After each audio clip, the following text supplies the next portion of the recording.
one of the things I learned, you can't just sit in a Starbucks and FaceTime and personal train someone. They want to see your form and technique. They don't want to hear all the steamers and, hey, Yeah. welcome to Starbucks. They don't want to hear that. You tried that, man? I tried that before. Yeah. I had a Yeah. client. Yeah.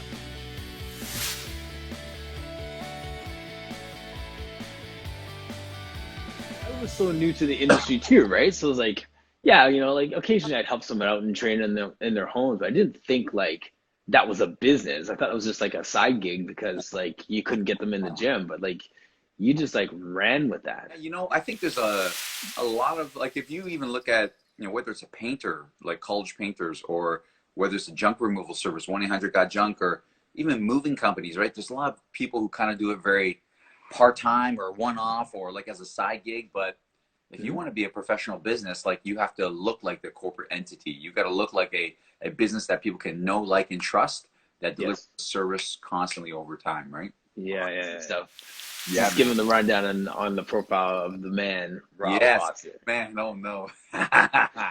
Well, I got big shoes to fill. So from you, Martin. But listen, it's Rob Foster from Trainers on Site. We show up even when you don't want to, and we've been around since 2008, incorporated. I started this journey because I always wanted to get into fitness, to get into health and wellness. I just didn't know how. So as I was growing up, there was actually no college diploma for health and wellness at the time. So I was just kind of working at GNC as a manager. And as I was working there, I was reading the different fitness magazines in the back when it was not busy and just kind of going through the pages, right? Muscle Media or Fitness RX. And there's always ads in the middle or in the back talking about, be a certified trainer. I think it might have been ACE advertising at the time, or maybe I ISSA, saw. Yeah, yeah. right? And at that time there at the Bramley City Center, they opened a Good Life and the trainers would come in, buy some protein bars, some supplements. And I was always intrigued. I'm like, guys, like this is like a dream job. Like, how do I get involved? Like, how do I get started? And the trainers there are like, no, man, don't do it. There's no money in personal training. You'll be broke. It's terrible. So they're like, I'm getting paid minimum wage. And I was like, is it that bad? Like, oh my gosh, like my dream got killed, right? Like I was like, oh, that Right. sucks. But then I think it might have been where I believe I moved to my in-laws at the time to save money to buy a house. And then at that time there, I got a membership to Family Fitness. You remember Family Fitness back Yeah, when yeah. they Yep, were yeah. pretty top dogs? They They were were, pretty good. yeah, they were good. Um, and I remember the guy doing an assessment on me, and he brought me into the sales room and tried to sell me a personal training package. At the time, I was selling cars full time out of necessity because I had no money or no credit to get a loan for a car. So I thought, well, I'll get a free car, selling cars. It worked, man, it worked. So when I was making money there, selling cars, the guy tried to sell me a personal training package at Family Fitness. And I was like, oh, I know everything there is to know about, fitness. And he's like, well, according to the fitness test, you need to brush up on your learnings, your education, because you didn't do too well. And I was Yeah. like, damn. So I said, then I was like, oh, I know everything. He's like, well, why don't you become a personal trainer if you know so much? And I'm like, oh, they're broke. They don't make any money. He's like, really? What are you making car sales? And I told him, he's like, none of my trainers make anything less than that here. And a light bulb went off. I was like, oh, maybe Yeah. I was in the wrong hood. Like maybe I was in the wrong demographic of town. Right. He was like, Yes, my that's pretty guy's much going it. pretty well here. And I was like, crap, I should have investigated more. So here's a lesson. Lesson is don't let anyone, don't let your dreams be fizzled or stopped or, 10 people tell you no or 100 people tell you no. Look for what you want to achieve, right? So if you look out there and find the fruit on the trees, yeah, go after that fruit. But, if you're looking out in the grass and there's no fruit available and everything's dried up, why are you going to keep looking there? Don't keep looking there. You got to find out where you want to get to and shoot for that and go for that, right? Absolutely. So, and then from there, I was like, well, there is money in that. So I became a part-time trainer, got certified through Canfor Pro, took all these courses like crazy, tried to be the best trainer I could possibly be. And kinesiology was the other option. But at the time, I think I was like 27 or I had my first child and we were married, buying a house. I couldn't go back to school full time. So I was like, crap. I was like a rock and a hard place. So I started becoming a part-time personal trainer, went to Good Life, became a fitness manager. And then from there, my wife had a free membership and she was coming. And when she was coming back and forth to the gym, it was about a 15-minute drive from our house to the gym, Mill Creek, Good Life Fitness back in the day. And yeah, man. it was good. That's why I cut my teeth. Like that's why Yeah. my stripes, right? And my wife was like, you're gone from home all the time, like all the time. And she was coming there to the gym and she hated it because people were trying to spot her or trying to help her, right? And she was like, Yeah. oh, rolling her eyes, like there's some, some jerks in here.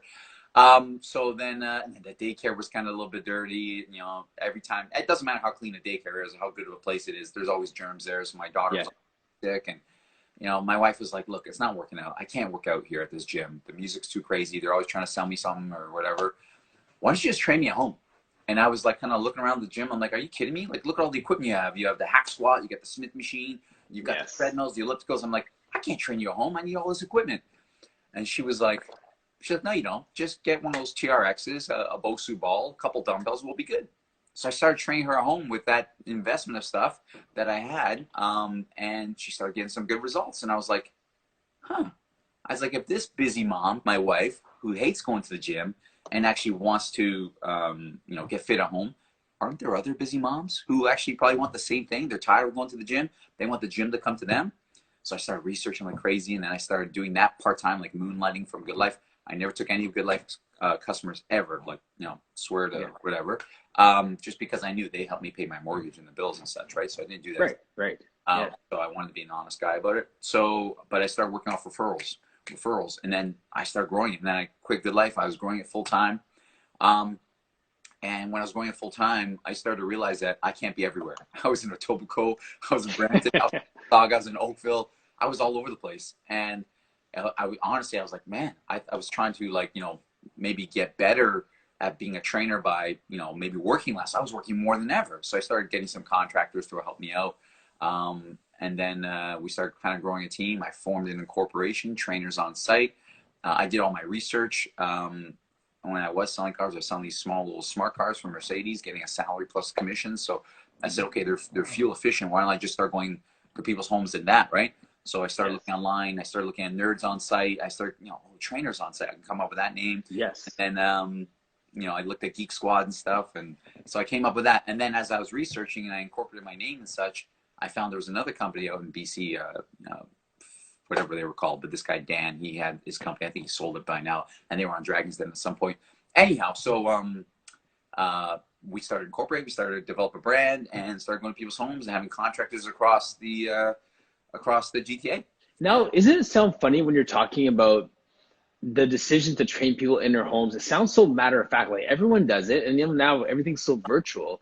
But this is 2008 you're talking about. Yeah, man. Yeah, I know. I was actually it was heard of before because what's his name? This guy named Jake, Body by Jake. He did it with Body by Select Jake. in Yes. Los Angeles, right? And we kind of knew each other a little bit through the shopping channel and HSN and different things. So I knew of this Body by Jake, and they actually had me on the shopping channel trying to sell the Body by Jake, but it was tough. It was a big sell, it was a big unit, right? So it was a cool actually machine. But when I got his book and I started reading his story, he started with like a chair and a broomstick and started training some. I can't remember who was. I think it might have been Tom Petty, one of the first celebrity clients. Right. And I was like, oh, so this thing's been around for quite a while. So but only for celebrities. But then it started becoming more mainstream. Obviously, like in Canada, I think the health and wellness industry is like 2.4 billion. Yes. And obviously, Good Life has a big portion of that. But now it's kind of getting spread out through everyone. But it was interesting that nobody really had a professional approach to in-home training, and that's where I, back in 2000, I was like, yeah, this could work. This could really work because there was other companies out there in other industries who were doing this in-home service, whether it was Molly Maid or whether it was Tutor Doctor or Nerds on Site. So I was like, what? There is a need for this, and we can, thrive as a business in this and fill that need of people who are just time starved, whether it's a corporate career professional or a busy mom or what have you, or both. People want that service, so that's how we evolved. They do. Yeah. And it's funny, a lot of times we don't think about what other industries are doing. Like you think, just look at what fitness people are doing. Like you mentioned, tech, tutors, maids. Like look at the other industries and what they're doing, and just take those templates. Back to fitness. Yeah, I think a couple of business coaches of mine over the years have told me, like, don't just look at advertising from your industry. Look at advertising and marketing from other industries as well and see what they're doing. How are they pivoting? How are they, approaching business? What's working for them? Because, it's not just where do you think the big dogs, where do you think the Crunch Fitness or 24 Hour Fitness or Good Life, where do you think they'd learn it from? They probably learn from other larger industries, right? Real estate and such. So I was like, Yes. yeah, it's good, you know, and then that kind of makes me think in my community, Milton here, how to kind of grow a little larger and how to gain a bigger audience, right? And kind of be Yes. connected to some of those local professionals who are doing really well and well known. Um, do you have a lot of business coaches and mentors in your world that you depend on? Yeah, you know, it started, holy cow. And this is back when I met Mark Liebert, right? I Hmm. met Mark like way back in the day, like probably right around when I met you or maybe, or you, maybe. But I remember that there was a guy named Ryan Lee, and Ryan Lee was like one of the godfather of fitness gurus, right? Like as we're all Yes. kind of, you know, going about doing our thing, we're trying to find business coaching. He was one of the first fitness business coaches. And then from there, I got turned on to Bedros Koulian, but Bedros Koulian was kind of like untouchable. Like he was good, great marketer, developed Fit Body Boot Camp, really good guy, Hmm. did really well. But you know, he had a large, he's big, right? He's He's got big. a large influence. And then just recently now, like Alex Hormozy, like from Gym Launch, like Alex is really, really like up and up. He knows with the times in terms of, you know, numbers and stats and just being relentless and unstoppable and just, you know, getting up at 4 a.m., 5 a.m. every day and doing stuff. The 5 a.m. club Yes. calls it, right? So Yes. those are some of my mentors. I got a business coach right now who I work with, but in terms Hmm. of outside mentors, I'm just trying to think of like, you know, again, I tap into some of my, you know, I know the owners of Anytime Fitness. I know Chuck and I know Dave. I personally met them and went there to Yeah. Anytime Fitness. So I know them. I look at him as like a coach or a mentor. He'll help me if I have a question on anything. I look to Tutor Doctor. I know some of the guys, the VPs and such from Tutor Doctor, the CEO from Tutor Doctor. I look to them. So Yeah. from other industries, yeah, I do have. Yeah. Trainers out there, invest in your obviously in your education, but also invest in your coaching, invest in those other areas, and think about those areas where you can be stronger, and then and staff to your weaknesses. Yeah, yeah, I believe everybody needs a coach, and as a trainer, that's our own advice, right? Like we always tell our clients, Yes. you need a coach. Like I'll coach you through this. Like everybody needs a coach, man, and whether that, you know, and it's interesting how we pivot now going online because, you know, let's face it, people can get online workouts right now is probably the largest amount of online workouts available for free at any part of the history of time, right? Like Yes. now you can go for Instagram Live, Facebook Live, Mhm. and you've got live workouts from anyone. Now, what's going to be specifically good for you? That's a little bit different. What's going to be better for your injuries, your goals, like so that's where it comes down to okay, well maybe I need a little bit of insight. Maybe I need a little bit of coaching based off of that, right? Yes. I heard actually and one of those business coaches, they did say a really powerful thing that made me start to pay attention. And they said, people pay if you pay attention. People Yes. will pay if you pay attention. So what's that mean? Mhm. If you coach them through something, people will hire you as a coach if you coach them through it because everybody needs to be coached through something, right? So Yes. people will pay if you pay attention. Pretty cool. Yes. I thought it was pretty Yes. powerful. Yeah, no, absolutely. I agree with that. And I'm really diving deep in the Pilates world right now. And Leslie Logan, I had her on the show on Monday, and she's like profitable Pilates, online Pilates classes, great business mind. I really find myself attracted to people like you. I surround myself with people that are just business oriented. Like one of my mentors said to me a long time ago that you're not a personal trainer, you're a business owner, and your product happens to be fitness. Smart. Yeah, yeah. Really smart. That's a service you're delivering, but you are a business. That's Yeah. Yeah, yeah, exactly. And when he said that, that totally revolutionized the way that I looked at what I was doing because I wasn't just trying to train a client. I started to think about how am I managing this business of fitness and how do I How grow to it? scale. How do I take care of it? How do I take care of my people? Yeah, that's important. The That's huge. stories. You've been doing this for a long time. Like, what are Yeah. some of your favorite stories to tell? Yeah, let me tell you about a couple failures, and I'll tell you about a couple. Yeah, you Okay, want to it's go with always good to the hear. bad news first? Yeah, yeah, the bad news first. So, a couple of my Yes. failures over the decade plus of being in business. One thing I learned very quickly was you cannot be everywhere, right? Mm-hmm. So initially, I started by I thought I knew better, right? And people told me not to do this.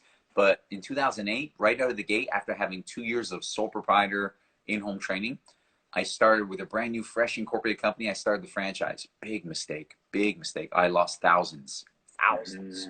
And I did that under the regard of people telling me not to do it. Like, wait, hone your community, like really, really be in your community. And once you have successes in your community, then from there, start to look at franchising down the road. But don't do it now. I'm an idiot. I did it anyways. We did okay. We did not bad, but man, I'm telling you, I learned a lot, man. So I did end up failing quite a bit, but still kept the company name. Didn't go bankrupt. Just scaled way back. Another 2 other failures that I did was I tried to be all throughout the GTA. So we had a nice little joint venture partnership deal with Fitness Source back in the day. They transferred or kind of amalgamated and sold the company to Canadian Tire. But then, another company, Spartan Fitness, took them over, and we started going throughout their fitness stores. I relied on them.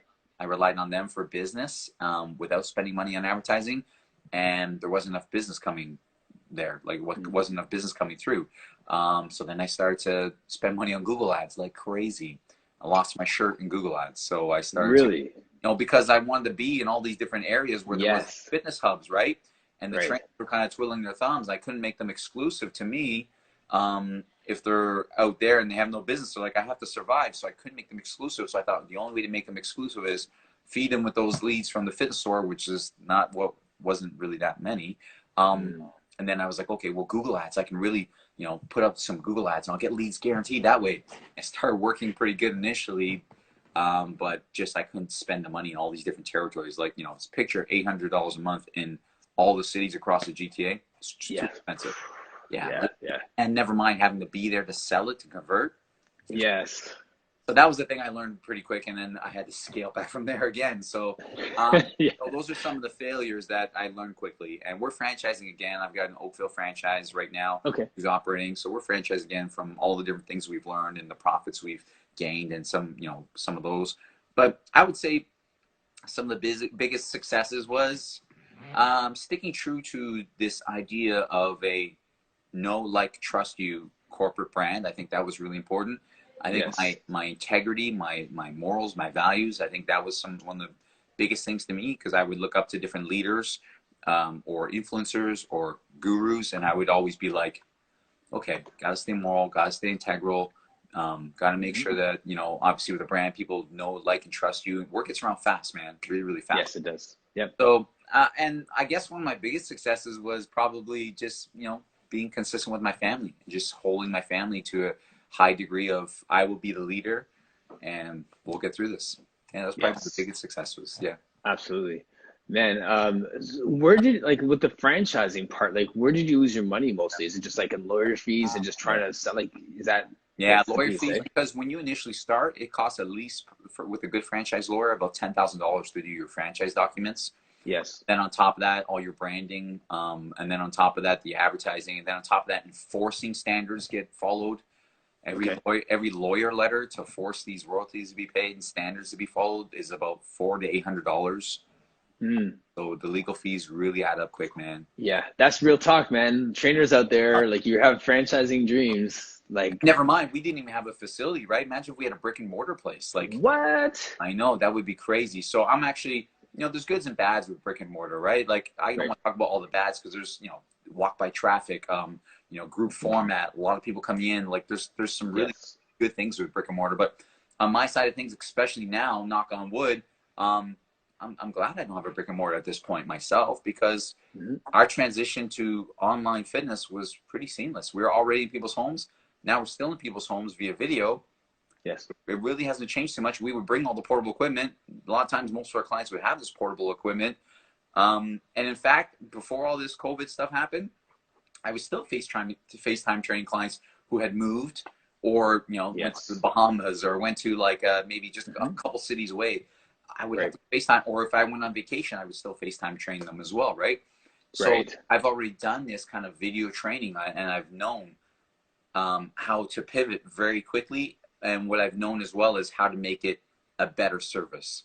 And one of the things I learned, you can't just sit in a Starbucks and FaceTime personal train someone. They want to see your form and technique. They don't want to hear all the steamers and hey, welcome to Starbucks. They don't want to hear that. You tried that, man? I tried that before, yeah. I had a client about it. So I learned that quick, and I kind of made my basement a really cool little fitness studio. And now we've been able to pivot quickly and help people. Yeah, in a perfect. Yeah, exactly. So the bricks and mortar versus the kind of I call it a consulting based model, and both of us run that model. Bricks and mortar is like Andrew was on yesterday. Yeah. Andrew from High Octane, Yeah. and he's doing a great job with that bricks and mortar model, right? And he builds a community out of that physical space, and you build a community out of coming to them, and now out of virtual space. Yeah. They're both there's merit. There's merit to both. There really is a Yeah. lot of Online, I'll tell you, it's hard to build community online. It's very, very hard to yes, build community. Like in brick and mortar, you're seeing people, you're sweating with people, you're high-fiving people, people are close, people have their times. You look at some of the Les Mills programs of the body pumps and such, they have the most loyal community followers because you see those instructors all the time, the classes, like they're very like that's community, man. right. TRX, So TRX yeah, community too, right? So yes. online to build that community, it's been a pretty big struggle, but I finally found a way to actually do it and make it happen pretty, we're still working on it. All right. So what are some of your talking points for building your online community? Be consistent. You got to be Yes. consistent and consistently communicate, and you can't rely upon other people to do it.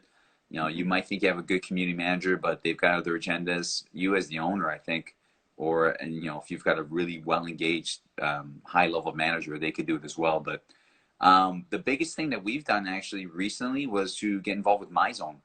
MyZone, wearing the heart rate tracking belts. Um, Okay. Here's my little plug to MyZone. Because there's Yes. other companies, right? Like you've Yeah. got Orange Theory Partnership, man. You're on. Orange Theory Fitness does splat points. F45 Mhm. does their own thing. Like, so really what we struggled with was how do we get people to be healthy on the off days of working out, right? How do we get them to Yes. be physically active on those off days? And how do we prove that? What, sweaty selfie? They get spray water on their face. Here you Right. go. Right. Yeah. Exactly. Pretend like they're embarrassed and be a little flush, right? So when Right. I started involving my zone a couple months ago, because I'd always seen them at Canfor Pro, I seen them at Ursa, I seen them all over the place, and my zone was pretty big. I just never really got it because I thought it was only an in-club thing with a big screen TV on the back, Gotcha. the Yeah. tiles, right, and the Right. leaderboard.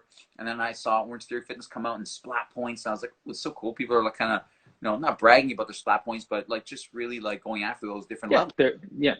So I was like, okay, well, what's this My Zone thing all about? So last year I finally investigated more, and then I finally, once this online training and actually even before COVID started happening, I think it was January we got involved with My Zone because I was like, you know what, new year, new us, we got to get this online community, we got to get people exercising more, and we got to get people chatting about like, hey, come on, you can do it, or hey, welcome to the team, or hey, who's got Creating accountability yeah, within the accountability, right? community. Like people seeing Yep. other people. Like we've got like 20 people now from all of our online, like our transition clients. Never mind some online clients. So we've got a good leaderboard of like 20-ish people. Never mind my trainers who are all like trying to get there, staggering towards the leaderboard of who's going to be on top and the Yes. bragging rights for that and such, right? So it's pretty cool, Yeah. man. Pretty That's awesome. very good. Yeah. Yeah. So being consistent, building community, having some accountability are just some real key pieces there. Yeah, those are key pieces because if consistency, I've had a private Facebook group that unfortunately I haven't touched. I've just been too busy and that kind of like fizzles out, right? Like it's, if you're not there, you're not consistent, it will fizzle out. But if you're Yes. dropping stuff in there daily all the time and you build it large enough to where, a lot of people get in there, you figure if you've got a brick and mortar, 200 members of a boot camp, and maybe 100 people are in there, yeah, you can do that. But when you're online or in-home personal training, we don't have, it's more of a higher end service or a luxury type service. So we don't have like the numbers of, 400 members in a club. We don't have that, right? It's a Right. smaller Right. Right. amount of people. So to build that, and when people are in home, they're a little more, I like it in my home. I don't necessarily want to be out, mingling with others. And so that community is kind of tough to build in that. But really with the heart rate tracking belt, I found that to be more of a, everybody's on the same page. It's pretty cool. It's pretty Yeah. cool. Yeah. Now this is like personal training 101 as we talk here, right? Like, Yeah, yeah. I like the fact that you dialed it back to look at Milton too. Like there's a sense of serving your community with giving back. Can you talk a little bit more about the importance of the communities that you serve? Yeah, initially it was I had to do it because when I was trying to service everyone everywhere, I could never really focus in and dial my marketing into anything, right? So, Yes. you know, obviously I would spend a lot of money too as well in being in different places. Mississauga, for example, as you know, like what, 800,000 people, 700,000 people. Right, You're lost if you try to market there. You're lost. right, yeah. Just, yeah, if you go with a smaller community, whether it's Meadowvale, or whether it's Lorne Park, Clarkson area. Park, Clarkson, right? Those areas, yeah, you can start to really, but you can't in that whole big city. So when I looked at Milton, I said, I live in Milton. Why am I going to advertise in all these other places? I want Milton people to be healthier. I want Milton people to be happier. And I would love to be a business leader to influence schools, influence other moms, influence business owners, and who can I help in Milton to be healthier and happier? And it makes sense. Like why, I want to be able to market and advertise in Milton because I live there. My cars are there. If we have 3 cars in Milton, people are going to see us. Again, yeah, you're the leader. Yeah, we're there, man. Yeah, you're the authority. And that's the same way I feel about Mississauga. Like, born in Toronto, raised in Mississauga. There's a commitment to a healthy, active city that you want to be an integral part of making happen. Yeah, man. Yeah, it really is. That's the important part of that community, right? So whether it's, sponsoring a race, or whether it's, leading some kind of food donation, or whether it's being seen from the moms who are stay-at-home moms of being the person to help them get more fit and more active, like, there's that community. I have that responsibility now. If I'm going to have my kids kind of be raised and be healthy, which has actually been tough to try and influence them to be more healthy at home. But if I'm trying, you have like karate kids, don't you? Yeah, they do that. But like that's online. It's cool. The sensei doesn't really see how low they're set, right? So I'm like get your front stance, get deeper. Like my legs are trembling. I'm shaking. I'm sweating. I look at my girls, and they're kind of like, meandering through it, right? So, but that's you get calling out your girls online. I call my girls out on, then they're on Instagram. I'll call them out. No? Yeah. So yeah, that's actually, I'm really trying to influence people to be more healthy. And you know what, Martin? I don't know about you, but ever since this whole COVID thing's happened, I've actually probably been in some of the best shape of my life, man. Like I've been really whether it's more time to work out, or more focus on working out, or more responsibility of working out, like. I'm a fairly fit guy, but now I'm more fit than ever, actually. No, how much of that? Because I agree with that, and you're definitely a fit guy to start. You think about how much better sleep you're getting. There's obviously stress with your job, but then there's also less cortisol because you're not running around. Like you have a little bit more time with your kids. You're probably smiling a little bit more. Like there's little intangibles that come into play, right? Yeah, some people can really look at it as like, oh, I don't have that personal touch, or I'm not out there. But I can go for a walk outdoors around the block, right? I can get that sunshine, but yeah, I'm not as highly stressed, and I do have more family dinners with the family, and my kids are important. My wife's important for that reason as well, and I want to, you're right. I'm not stressed as much. That cortisol, that the levels are definitely down. Now, I'll be honest. I've snuck in probably 1 extra beer per week just because I'm at home, and I'm like, you know what? There's that beer. It's like right there, right? Right. So there's probably like 3 days a week I can actually sleep in until 7 o'clock, but not much later. No doubt. Yeah. I think I've slept in a couple of times too, which is like unheard of. Normally we're up at like 5 a.m. getting ready to train clients at 6 or something. So we're up to do business, right? Yeah. So what's up with your karate? Like how deep are you in that world?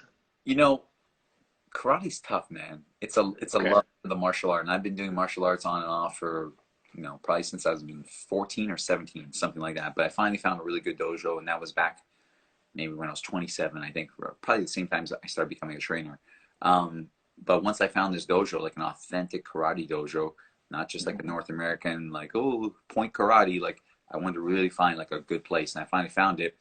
But I'll tell you, if you really do it properly, effectively, learn from some of the best in that industry, it's hard, man. It's tough. And it's tough to really practice that 100. It's not practice that makes perfect. It's perfect practice that makes perfect. And, you can repetitively keep doing the same mistake over and over, the same basic stuff. But if you're not utilizing the proper dynamics of what they're trying to teach you, you'll never really succeed. And I learned that actually, one of my greatest successes, I think, one of my best personal achievements was becoming a black belt in karate, because I worked so hard at it. I failed twice. The first 2 times I failed, I was going to quit karate, man. I was like down my luck. I was like, oh my God, like this sucks. Maybe I can never do it. Maybe I'm too tall. Maybe I'm too stiff. And man, I tell you, like I was really ready to throw the towel in. But I think it was after my second failing, one of the black belts, he pulled me aside and he's like, you can do it. Look how tall I am. He goes, I'm 6'4". He goes, it's not about height. He goes, just about practice. And he goes, you just need to have perfect practice. You're not doing the practicing on your own in your basement, which, I wasn't taking a, page from my own book, right? So Right. I had to hire a coach. So I did then take a page from my own book. I hired my sensei privates, and he was Really? Okay. JK, technical director, all of Canada. So if anybody used to really show me the best technicalities on what it takes to become a black belt, I might as well learn from him. So I did, and I struggled, and I had a lot of low back pain, a lot of foot pain, a lot of there's pains that came from everywhere.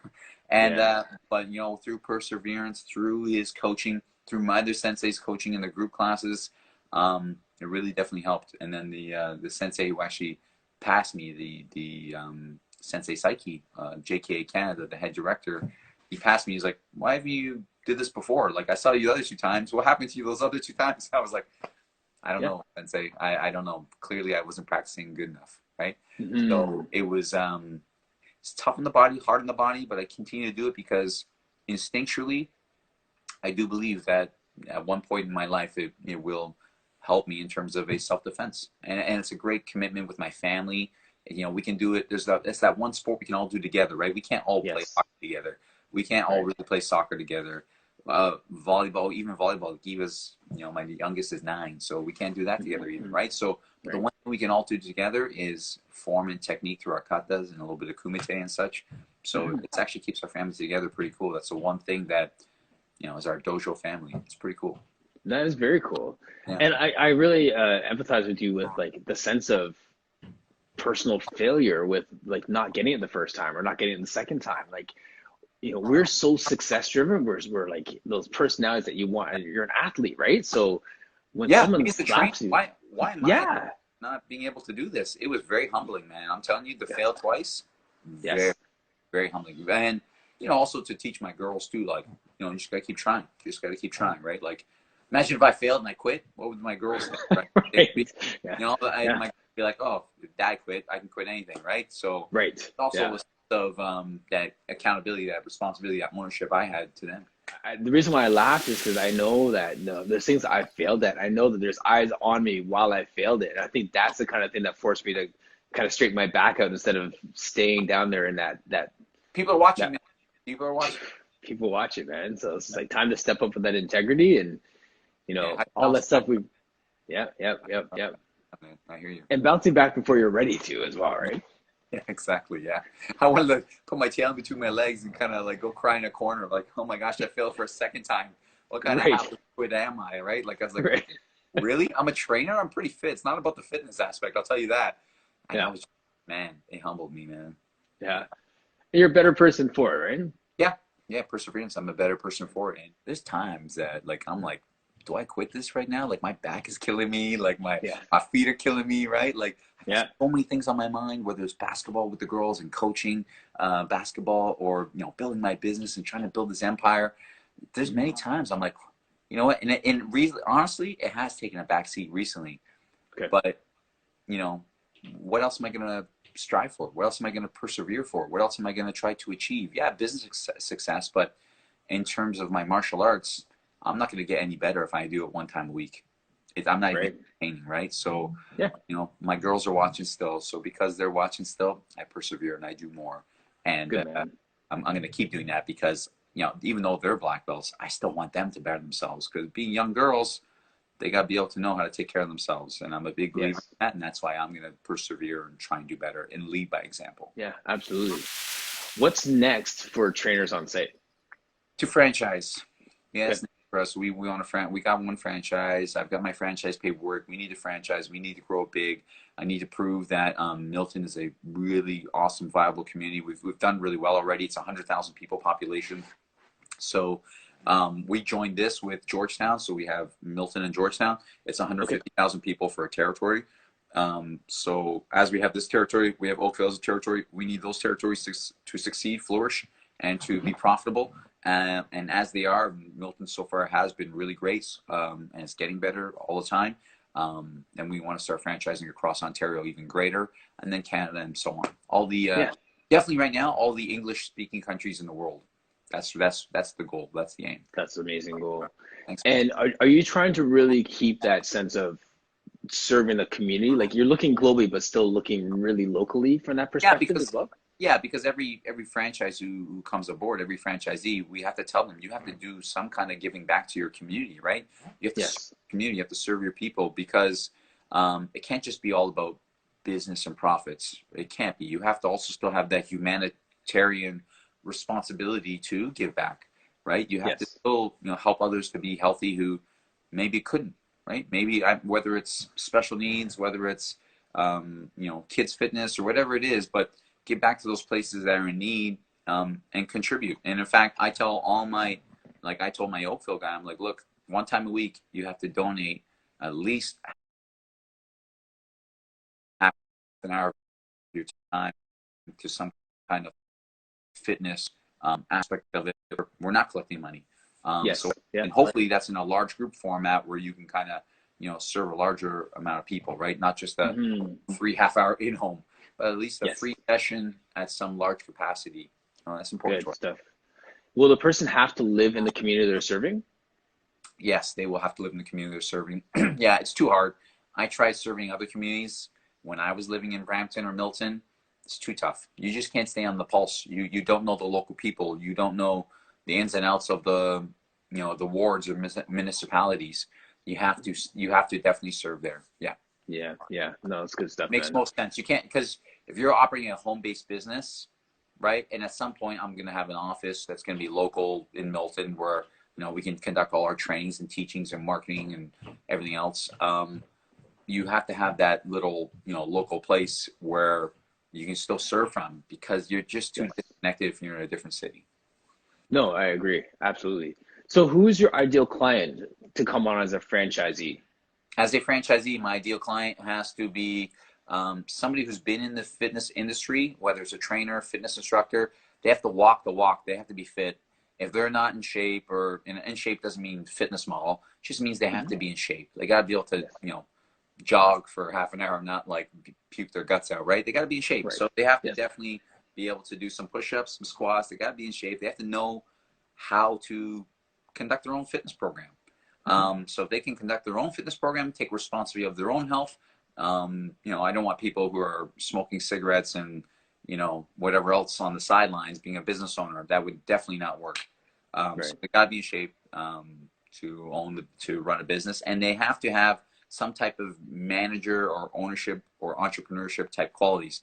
I don't want a per se entrepreneur to come into my business because then the person might think that they're going to go with their own ideas and try and develop everything themselves versus Hmm. following the system that we have. I Yes. want them to have self-employed ideas, self-employment type mentality. Yes, I'm a business owner.